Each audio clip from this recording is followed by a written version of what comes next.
Maussan Televisión. Buena televisión. Existe Dios, pero también existe el demonio. Hoy en Misterios Divinos hablamos de personas poseídas, hablamos de los diferentes disfraces del demonio. Hoy en Misterios Divinos hablamos de exorcismo.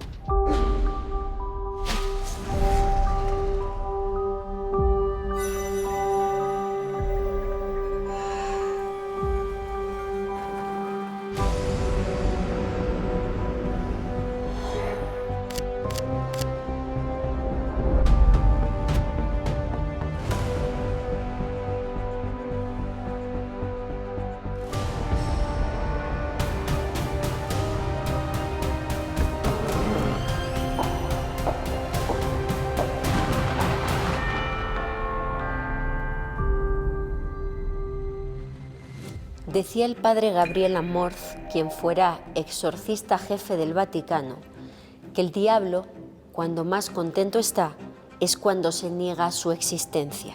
En un mundo tan racional como el nuestro, en una sociedad como la del siglo XXI, muchas personas no pueden creer que exista un personaje real al que se le puedan atribuir los diferentes males del mundo. Sin embargo, es una creencia clave de la religión católica o de cualquier religión procedente del cristianismo.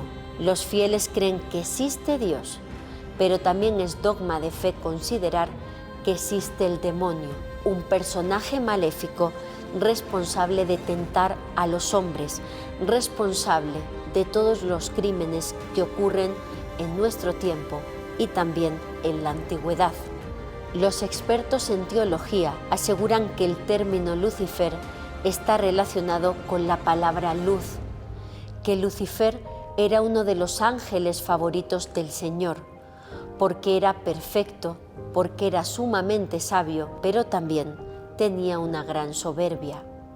Esta soberbia le habría hecho levantarse contra su Creador, contra Dios. Se habría creído superior a cualquier criatura.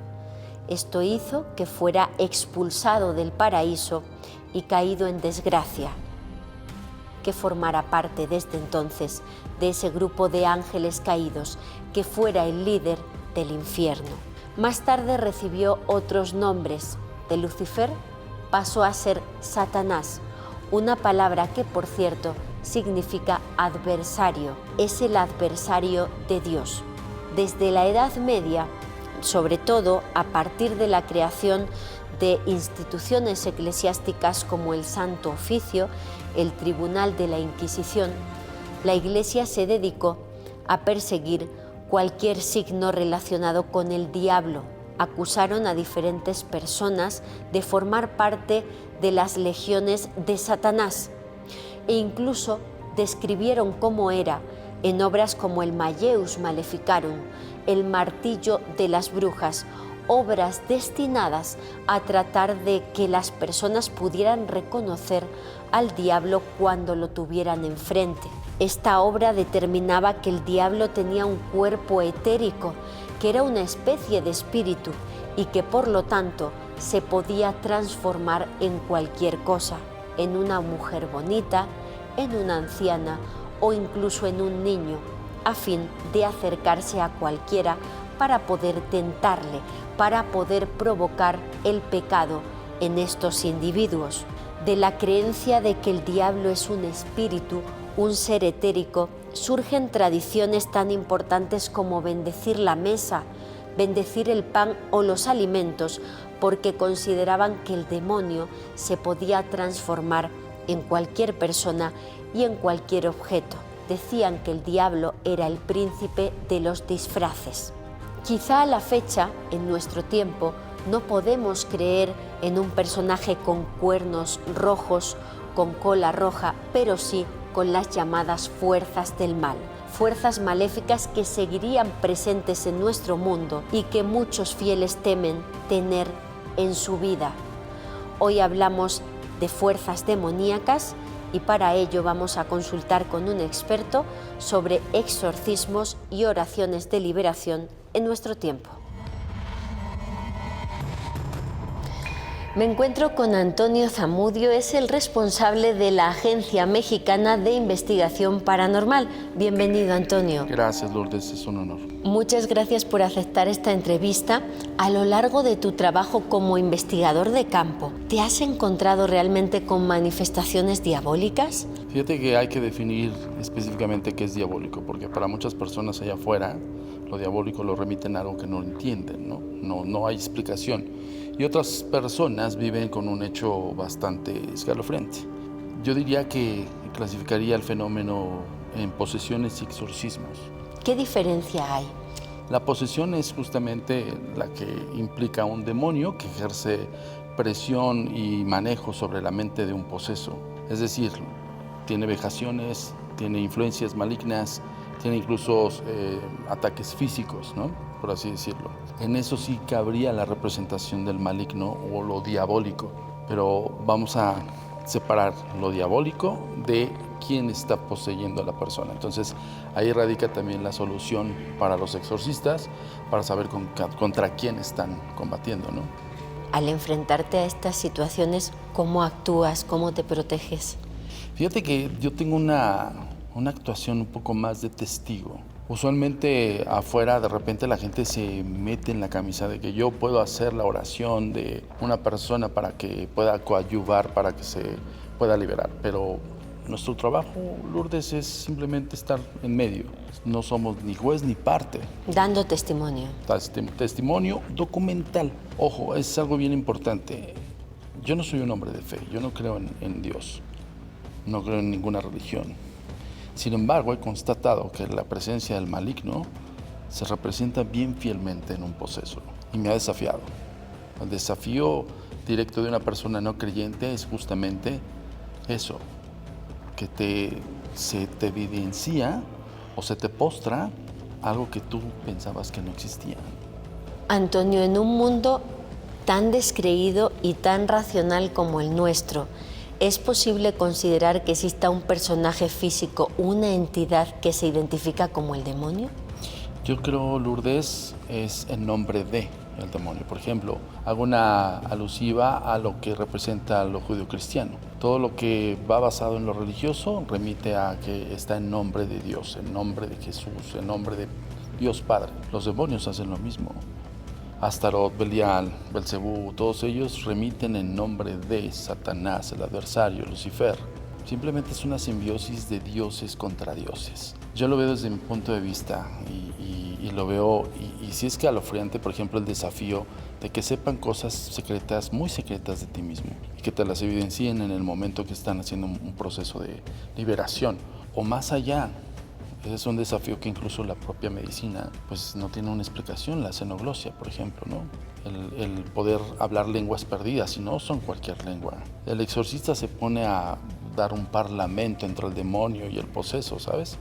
O sea, es bien curioso ver cómo se empiezan a debatir entre ellos y todo va con la simbología de la creación.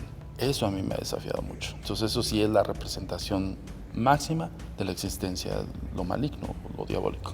En este proceso de investigación, Antonio, me consta que eres muy racional. Sería ya descartando la parte psiquiátrica o psicológica, ¿verdad? Porque antiguamente cualquier cosa se atribuía al demonio. Hoy día tenemos una criba médica que, dejando a un lado los casos explicables, aún así sigue habiendo evidencia. Sí, fíjate que en el hoy, los padres exorcistas, lo que he visto, lo que me he podido constatar, ya son doctos de ciencias exactas, ¿no? Y la principal de la psiquiatría, por ejemplo. Conozco varios exorcistas psiquiatras muy prominentes y que ejercen, ¿no? Además de ser padres, exorcistas. Entonces, sí tiene un peso bastante grande el hecho de descarte. No es lo mismo aquella persona que se siente poseída, por ejemplo, ¿no? Yo le digo a las personas, ojo, no juegues con eso porque de verdad no tienes ni idea a lo que te enfrentas. Sin embargo, la persona posesa incluso no está consciente de ello. quien la lleva son los familiares. Y el descarte va directamente en un círculo de ciencias exactas. Es decir, si el Vaticano lo exige, evidentemente en México ya lo exigen. Y no es de tiempos, mucho tiempo atrás para acá. Yo te estoy hablando casi 2008 aproximadamente, cuando se hace una especie de curia de exorcistas. Aproximadamente en 2008-2009 se empezaron a ver varios casos de endemoniados en Querétaro y se preparó como vamos a poner, gremio de exorcistas, el cual hoy el coordinador es Guillermo Barba. Por último, Antonio, como investigador, ¿cuál sería la puerta de entrada de esos fenómenos a la persona? Se habla mucho que la Ouija, las prácticas paranormales, ¿cómo accede esa energía o esa entidad a esas personas? Fíjate que excelente pregunta. La mayor parte de todo el mundo te dice, oye, ¿por qué?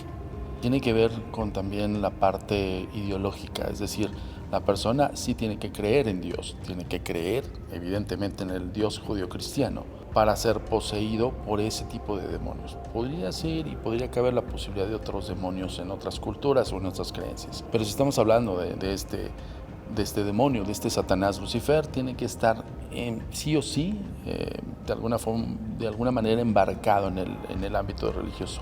2.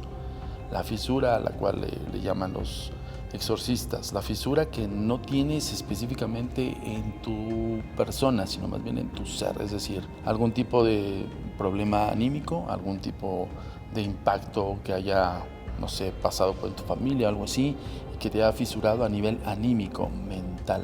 Esa es una manera que los demonios encuentran la fisura. Y 3, deberías de ser un buen blanco para un demonio, es decir, no todos estamos susceptibles a la posesión. Siempre están vinculantes con personas ligadas sí o sí con la religión. Muy interesante, Antonio. Gracias de corazón por esta entrevista. A tus órdenes, Lourdes. Gracias. Continuamos en Misterios Divinos.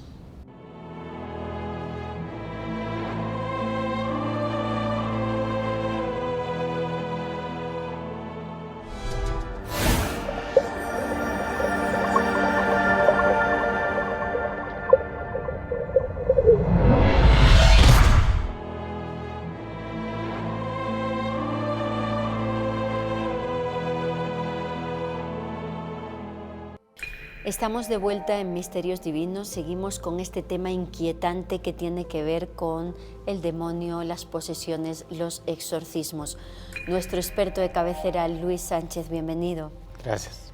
Luis, a lo largo de tu carrera como investigador de estos asuntos religiosos, has podido incluso presenciar oraciones de liberación y exorcismos.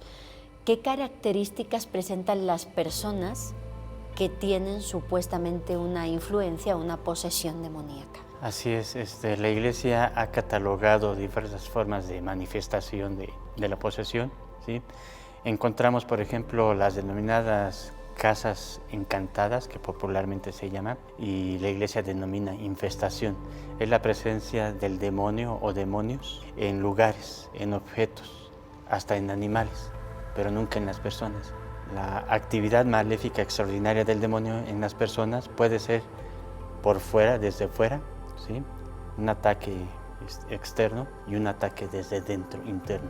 La actividad más fuerte es precisamente la posesión, ¿sí? Donde la persona pierde la conciencia y es el demonio quien toma posesión del cuerpo para manifestarse, para expresarse. Entonces los síntomas de la posesión que el ritual romano de exorcismos comenta es el hablar en lenguas desconocidas, en conocer cosas a distancia que no se pueden conocer en ese mismo instante. ¿Sí? Luis, este libro no cualquiera puede pronunciar sus palabras. ¿Qué diferencia hay entre una oración de liberación y un ritual propiamente de exorcismo, que se trata de algo litúrgico? El ritual romano de exorcismos es el libro oficial que utiliza la persona designada por la Iglesia para hacer exorcismos. Entonces, bueno, tiene su ritual y su serie de pasos para realizarlo. La oración de liberación es una oración para pedir precisamente la protección a Dios de cualquier tipo de influencia. Jesús lo enseñó en el Padre Nuestro: no nos dejes caer en tentación y líbranos del maligno. Entonces todos podemos hacer una oración de liberación, pedirle directamente a Dios que nos proteja del mal. Se ha hablado mucho en los últimos años de supuestos cursos de exorcismos en el Vaticano, personas que no son sacerdotes ejerciendo este ministerio, que es un ministerio dentro del sacerdocio. ¿Qué piensa la Iglesia de todo esto? Así es gracias a la labor pastoral del padre Gabriel Amor, el exorcista oficial del Vaticano, quien supo mediante la difusión de su ministerio en varias publicaciones, el darle la dignidad a este ministerio, para, como tú comentas, diferenciarlo de charlatanes o de alucinados que piensan que con algunas actividades, con algunas oraciones, pueden enfrentarse al demonio. Esta es una cosa seria para la Iglesia, ¿sí? ¿Por qué? Porque el demonio es infinitamente superior al ser humano, pero también él es infinitamente inferior a Dios. Entonces, el sacerdote se vale del poder de Dios para poder dominar y vencer al demonio. La Iglesia considera hoy día que el demonio es un personaje real que puede pasearse entre nosotros, es decir, que puede personificarse, o se trata más bien de algo abstracto, de pensamientos negativos. No, ya desde la época del Papa Pablo VI, ya en una homilía había hablado de que precisamente el demonio no solamente no es una representación del mal, es un ser vivo, espiritual, pervertido, pervertidor, y Jesús hablaba de él como homicida desde el principio y padre de la mentira, al grado de que las sectas satánicas, imitando precisamente al padre de la mentira, crean confusión para engañar al hombre, ¿no? Para perder. ¿Sí?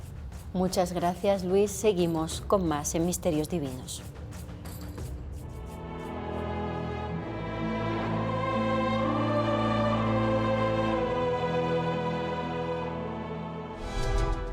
San Televisión, buena televisión.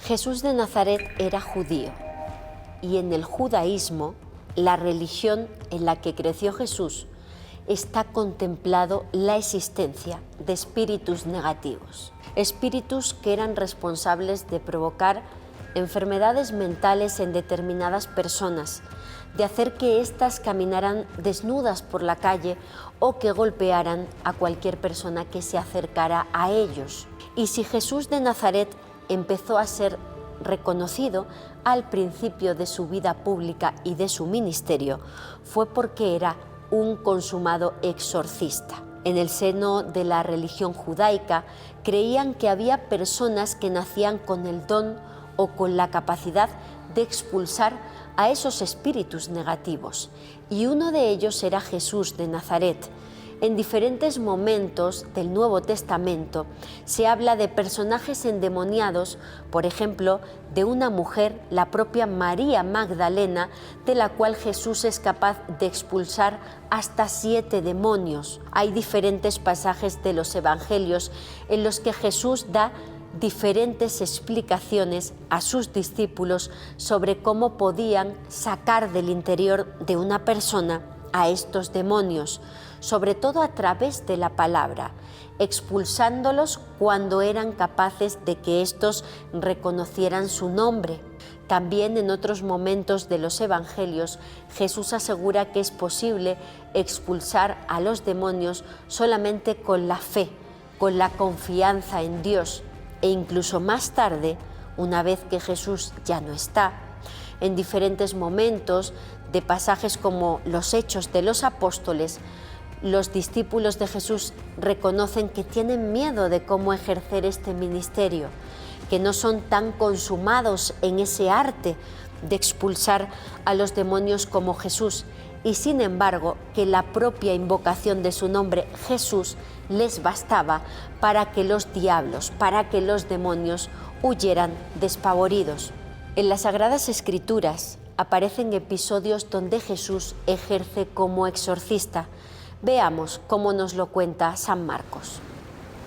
Vinieron al otro lado del mar, a la región de los Gadarenos, Y cuando salió él de la barca, enseguida vino a su encuentro de los sepulcros un hombre con un espíritu inmundo, que tenía su morada en los sepulcros, y nadie podía atarle, ni aun con cadenas, porque muchas veces había sido atado con grillos y cadenas, mas las cadenas habían sido hechas pedazos por él, y desmenuzados los grillos, y nadie le podía dominar, y siempre, de día y de noche, andaba dando voces en los montes y en los sepulcros, e hiriéndose con piedras. Cuando vio pues a Jesús de lejos, corrió y se arrodilló ante él, y clamando a gran voz dijo: ¿Qué tienes conmigo, Jesús, Hijo del Dios Altísimo? Te conjuro por Dios que no me atormentes, porque le decía: Sal de este hombre, espíritu inmundo. Y le preguntó: ¿Cómo te llamas? Y respondió diciendo: